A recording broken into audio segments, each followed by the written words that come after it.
Professor Dino in Malaysia asks, the spike of the subprime-related problems was spread out by the QEs, maybe for 20 to 30 years into the future. If the situation in America does not develop into total anarchy with food riots, etc., do you think that the other likely scenario would be a long, drawn-out recession/hyperinflation?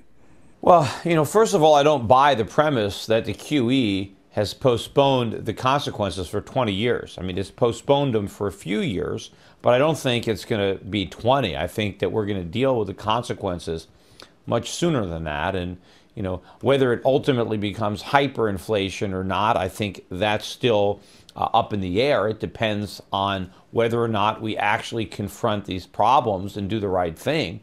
I think that there's going to be higher inflation before we do the right thing. I just don't know whether it's going to progress to the point of hyperinflation. That's certainly the course we're on now. And if we don't veer from it, that is what will happen. But I'm hopeful that we will veer from it eventually. But I do think there's going to be a lot of pain. I think what's happening in Europe right now is just a small sampling of what's going to happen here. I think we have a bigger case of the disease, and I think we're going to have even worse symptoms as it unfolds.